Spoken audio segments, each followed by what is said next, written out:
JEE main ఫలితాల్లో ముగ్గురు తెలంగాణ విద్యార్థులతో 100% తో తెలంగాణ ఫస్ట్ నారాయణదే. ఎస్, ఐపీఎల్లో మరో ఇంట్రెస్టింగ్ మ్యాచ్ జరగబోతుంది. So Punjab versus Gujarat. ఈ మ్యాచ్ అహ్మదాబాద్ గుజరాత్లో జరగబోతుంది. సో ఇప్పుడు ఈ గుజరాత్కు చాలా కీలకంగా మారుతున్నటువంటి ఈ మ్యాచ్, సో ప్లే ఆఫ్స్కి వెళ్ళాలంటే ఖచ్చితంగా పంజాబ్ కింగ్ 11s మీద గుజరాత్ గెలవాల్సినటువంటి పరిస్థితి.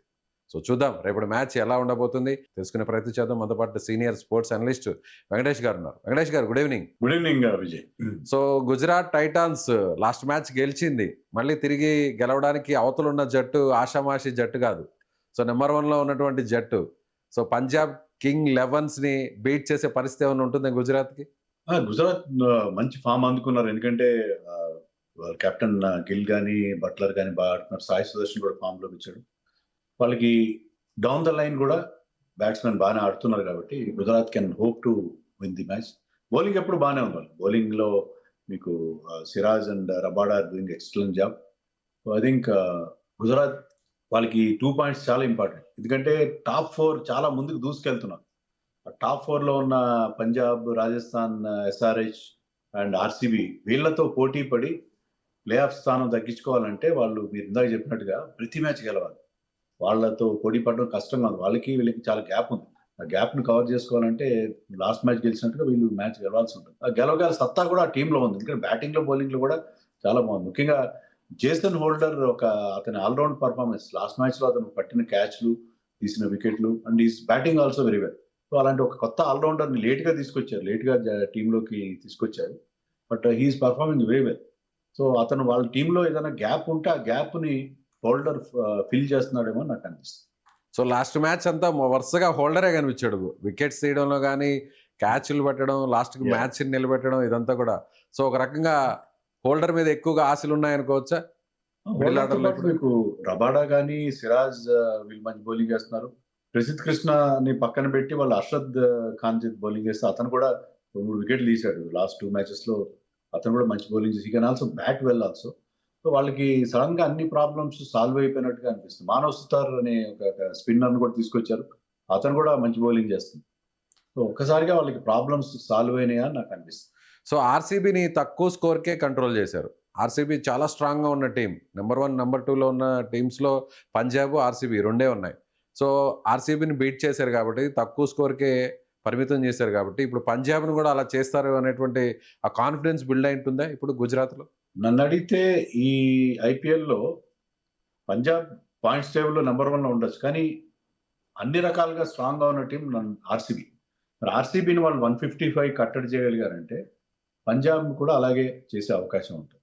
పంజాబ్ యాక్చువల్గా they are strong, no doubt. ఎందుకంటే వాళ్ళకి ఓపెనర్స్ బాగా ఆడుతున్నారు. ప్రభ్ సిమ్రన్, ప్రియాన్స్ ఆర్య, శ్రేయస్ అయ్యర్ బాగా ఆడుతున్నారు. కూపర్ కాన్లీ బాగా ఆడుతున్నారు. ఆ తర్వాత వాళ్ళకి కొంచెం వీక్నెస్ కనిపిస్తుంది. వాళ్ళ మిడిల్ ఆర్డర్లో, లోయర్ మిడిల్ ఆర్డర్లో వీక్నెస్ కనిపిస్తుంది. బౌలింగ్లో కూడా చహల్ గతంలో మొదట్లో ఉన్నంత ఎఫెక్టివ్గా లేడు. మీకు Harshdeep is going for lots and lots of runs. Marco Jansen కూడా ఆశించిన స్థాయిలో పర్ఫామ్ చేయట్లేదు. సో వాళ్ళ బౌలింగ్లో కొంత వీక్నెస్ నాకు స్పష్టంగా కనిపిస్తుంది. వాళ్ళు టాప్లో ఉండొచ్చు కాక, కానీ లాస్ట్ మ్యాచ్ వాళ్ళు ఓడిపోయి వస్తున్నారు. అండ్ వాళ్ళలో కొన్ని చింక్స్ ఇన్ దేర్ ఆర్మర్, వాళ్ళ దాంట్లో కొన్ని లోపాలు బయటపడుతున్నాయేమో నాకు అనిపిస్తుంది పంజాబ్ విషయంలో. ఎస్, కాకపోతే గుజరాత్ టైటన్స్లో ఆ టాప్ 3 బ్యాట్స్మెన్స్ మీదనే ఎక్కువగా డిపెండ్ అయ్యే పరిస్థితి ఉంది. సో చూసాం లాస్ట్ మ్యాచ్లో కూడా గెలవడానికి చాలా ఇబ్బంది పడ్డారు, కష్టపడ్డారు.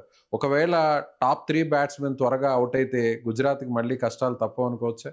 కానీ లాస్ట్ ఇయర్ కూడా అదే పరిస్థితి ఉంది విజయ్. మీరు చూస్తే లాస్ట్ ఇయర్ కూడా వీళ్ళు ముగ్గురు ఆడారు. గుజరాత్ లాస్ట్ ఇయర్ కూడా బాగానే పర్ఫామ్ చేశారు. వాళ్ళకి గతంలో కూడా పెద్దగా మిడిల్ ఆర్డర్లో స్ట్రెంత్ ఉన్న పరిస్థితి ఏం లేదు. అయితే హోల్డర్ రావడం ఒకటి. లాస్ట్ మ్యాచ్లో రాహుల్ తెవాతే కూడా అతను ఫినిషర్ రోల్ అతను చేయగలిగాడు. వాషింగ్టన్ కూడా అంది వస్తే I think they can still perform well. So ఆ లోపం అయితే ఖచ్చితంగా ఉంది. కానీ ఓవరాల్గా టాప్ 3 బాగా ఆడుతున్నారు. ప్లస్ బౌలింగ్ చాలా బాగుంది. దాంతో వాళ్ళు నెట్టుకొచ్చే అవకాశం ఉంది. ముఖ్యంగా శుభ్మన్ గిల్కి ఉన్న ప్రత్యేకత ఏంటంటే అహ్మదాబాద్ అతనికి బాగా అచ్చొచ్చిన గ్రౌండ్. ఇండియాకి ఆడినా, గుజరాత్కి ఆడినా అక్కడ అద్భుతంగా ఆడతాడు. లాస్ట్ మ్యాచ్లో కూడా ఒక మంచి ఇన్నింగ్స్ ఆడాడు. సో ఆ గ్యాప్ ఏదైతే ఉందో మిడిల్ ఆర్డర్లో ఉన్న గ్యాప్ని ఈ టాప్ 3 చాలా వరకు కవర్ చేస్తారు. దాదాపు 18 అవర్స్ వరకు వీళ్ళే బ్యాటింగ్ చేస్తారు కాబట్టి అది పెద్ద లోపంగా ఉంటుందని నేను అనుకోను. సో ముఖ్యంగా Gujarat bowling versus Punjab batting అనొచ్చా? లేదంటే ఈ 2 టీములు కూడా బౌలింగే స్ట్రాంగ్‌గా ఉన్నాయనుకోవచ్చు. ఓన్లీ పంజాబ్ బౌలింగ్‌లో నాకు ఖచ్చితంగా వీక్‌నెస్ కనిపిస్తుంది. వాళ్ళు విశాఖ్ విజయ్ కుమార్‌ని పక్కన పెట్టారు. అతను ఈజ్ ఎ బెటర్ బౌలర్. అతను ఆడిస్తే బాగుండేది. పంజాబ్ బౌలింగ్‌లో ఆ పదును నాకు కనబడట్లేదు. అలానే ఒక బ్రహ్మాండమైన గన్ బౌలర్ ఉన్నాడు. మొత్తం అందరూ భయపడే బౌలర్ ఎవరు కనబడట్లేదు. So I think Lockie Ferguson ఆడించారు లాస్ట్ మ్యాచ్‌లో. అతను కూడా బోలెడు రన్స్ ఇచ్చాడు. So I think Gujarat is much stronger bowling set. Rabada ఈసారి సూపర్ ఫామ్‌లో ఉన్నాడు. సిరాజ్ కూడా చాలా మంచి బౌలింగ్ చేస్తారు. సో వాళ్ళిద్దరు పవర్ ప్లేలో 6 ఓవర్లు వాళ్ళే వేస్తున్నారు. ఇప్పుడు ఆర్సీబీని వాళ్ళు 155 అట్రాక్ట్ చేయగలిగారంటే దానికి కారణం ఏంటంటే పవర్ ప్లేలో రబాడా అండ్ సిరాజ్ వికెట్స్ తీయడం వల్ల. సో అలాంటి వికెట్ టేకింగ్ ఎబిలిటీ ఉంది కాబట్టి డెఫినెట్‌గా పంజాబ్‌కి they can create lots problems. And Punjab ఎక్కువగా వాళ్ళ ఓపెనర్స్ మీద ప్రియాన్ష్ అండ్ ప్రొఫెషనల్ మీద డిపెండ్ అవుతారు. వాళ్ళని గనక రబాడా అండ్ సిరాజ్ జోడీ అవుట్ చేయగలిగితే ఫ్లడ్ గేట్స్ ఓపెన్ అవుతాయని మనం అనుకోవచ్చు.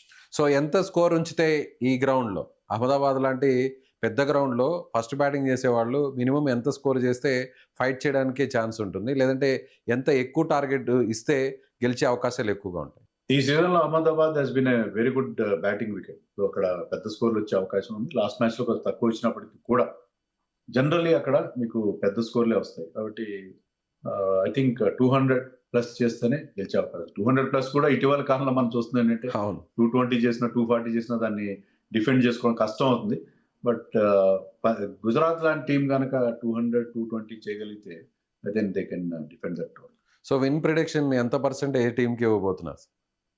నన్ను అడిగితే నాకెందుకో ఈ మ్యాచ్‌లో గుజరాత్ గెలుస్తదేమో అని ఒక ఫీలింగ్ కలుగుతుంది. I could be wrong. But నేనైతే ఐయామ్ గోయింగ్ విత్ గుజరాత్. గుజరాత్‌కి 55% విన్నింగ్ ఛాన్స్ ఇద్దామని అనుకుంటున్నాను. సో ఏ టీమ్‌లో ఎవరు స్టార్ ప్లేయర్స్‌గా మారే అవకాశం ఉంది బోత్ టీమ్స్‌లో? మనం సేఫ్‌గా శ్రేయస్ అయ్యర్ అని చెప్పొచ్చు. శ్రేయస్ అయ్యర్ అద్భుతంగా బ్యాటింగ్ చేస్తున్నాడు. సో శ్రేయస్ అయ్యర్ పంజాబ్ టీమ్‌లో బాగా ఆడతాడు. అలాగే Shubman Gill without any doubt అతను అహ్మదాబాద్‌లో అతనికున్న పాస్ట్ రికార్డ్ బేస్ చేసుకొని చూసినా కూడా గుజరాత్ టీమ్‌లో Shubman Gill should be there star. So ఇద్దరు ఇండియన్ ప్లేయర్స్ మధ్య వార్ నడవబోతుంది. అది కూడా వన్ డే ప్లేయర్స్ మధ్య. వాళ్ళిద్దరు కూడా మళ్ళీ టీ20 టీంలోకి మళ్ళీ ప్లేస్ సాధించడం కోసం ట్రై కూడా చేస్తున్నారు. సో ఈ అవకాశాన్ని వాళ్ళు చక్కగా ఉపయోగించుకుంటారు. Right sir. Thank you so much.